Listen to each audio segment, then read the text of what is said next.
No words can fathom the torment I endure. No actions could ever allow the escapism from the torment that befalls me.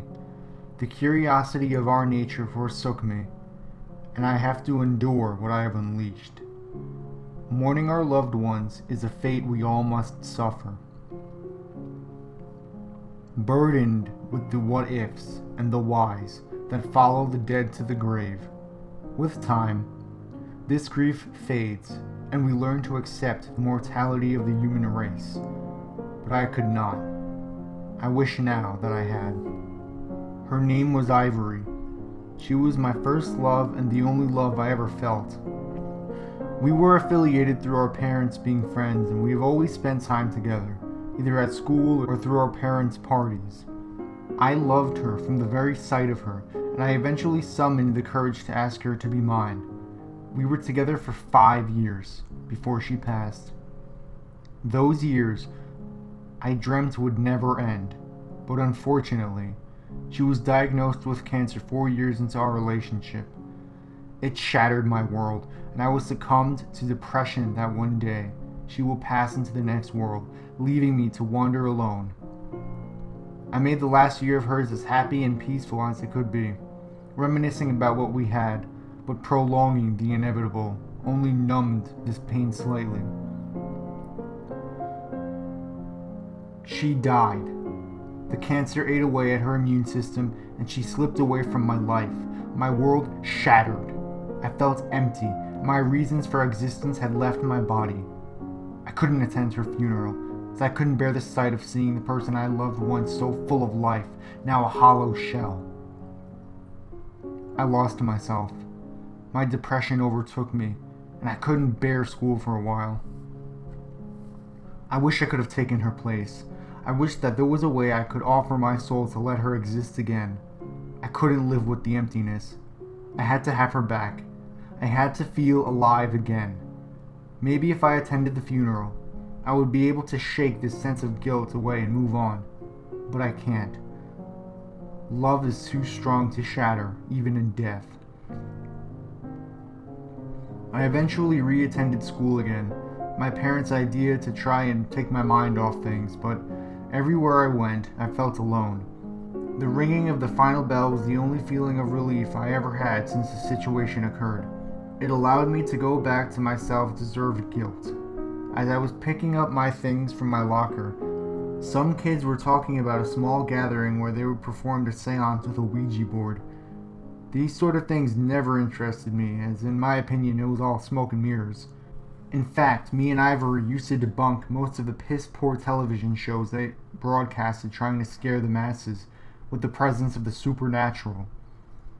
I continued to collect my things and return to my home, but for some reason my interest peaked, and I stayed to listen.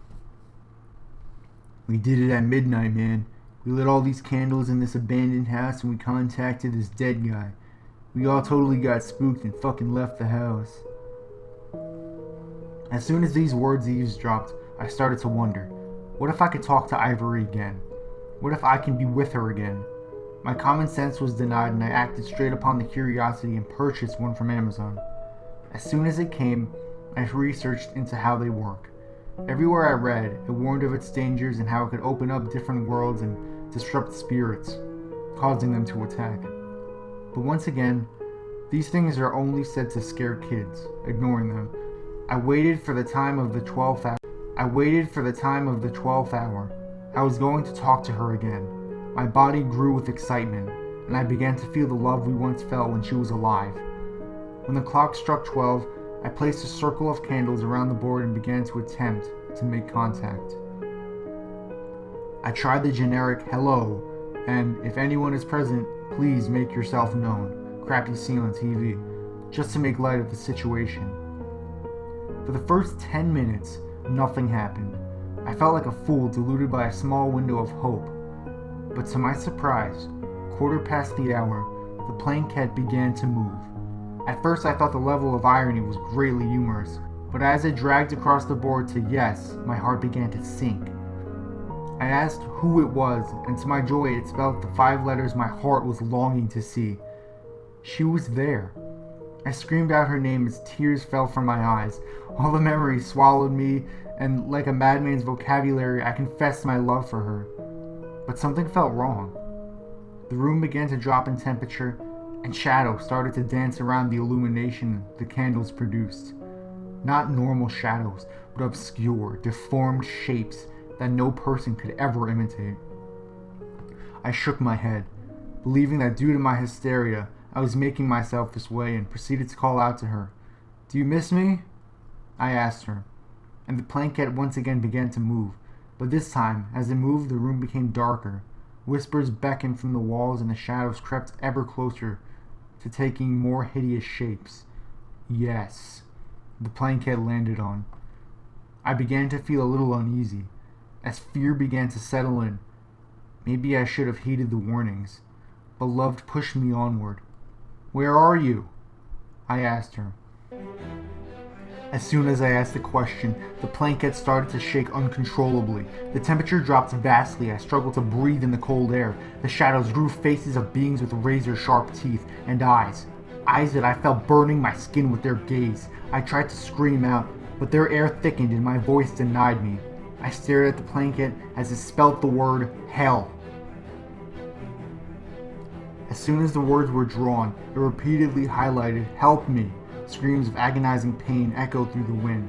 The board lit ablaze as blood oozed from its charred remains. The shadows now were beside me, eating my shadow away, ripping its limbs apart and devouring its entrails. I swore I could feel the pain, but no damage was made unto me. The walls started to crack and blood trickled down. I couldn't help it. I screamed so hard that the air choked me, and as soon as I did, darkness. The flames from the board and the candle's flicker was quenched. I was submerged in the darkness for a while, crying to myself, for what foul thing I have seen. And the knowing that Ivory was enduring the torments of hell. What could she have done, and why? Eventually I regained my sanity and decided to relight the candles. The light, I thought, would make me feel safer. I took some matches out from my pocket and ignited them to light them once again. I wish now that I could have stayed in darkness. She was before me, but not the porcelain-skinned girl I once knew. Her hair was matted, falling out in maggot-infested clumps. Her eyes were now black sockets oozing with green and black liquid. Her skin, gray and dead, smelling like rotting flesh. And her mouth, spewing forth fluids and blood, was open like she was screaming. But no noise, not a single accent came forth. I couldn't help but stare back, and as I fainted, as I slept in my states of shock, she was there, still screaming her silent scream as I could only watch, and ever since, she is there, constantly. She follows me, haunting my day from wake, waiting and watching as she screams silently. The vision never dies. In pitch black or blazing light, her clarity remains. I wish I never unleashed this upon myself, and I could have just let her die. I wish I could have moved on. But now, she is my reminder. I cannot escape it. Even psychiatric help wasn't my solution, as not only did it feel like a degrading session of my time, but she stood above me, staying there like a graven image of atrocity.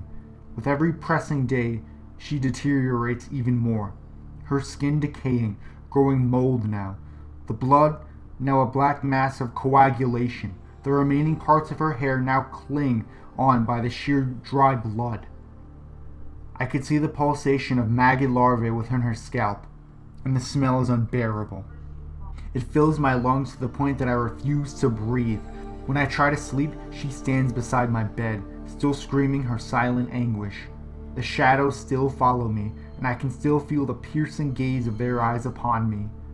When I try to find them, they move hastily and relocate back to the darkness. I can't face going outside anymore. I just sit alone in my room, crying myself to restless sleep. I would take my own life if I could. I've thought about it, but I know I'll be joining her in that constant state of hell. I have sat there with sleeping pills in front of me, contemplating my demise. They mock me for it, her screaming twisted into a demonic smile like she wants me to go with her and be damned in a torment for eternity with her. My phone rings constantly, and when I answer, the sounds of hell play back to me, a mixture of static and hysteria that still echoes in my consciousness. I tried taking out the battery, but still, it rings. I can do nothing now, but accept my fate. My fate of having my memories destroyed and the ghost clad me in continuous despair.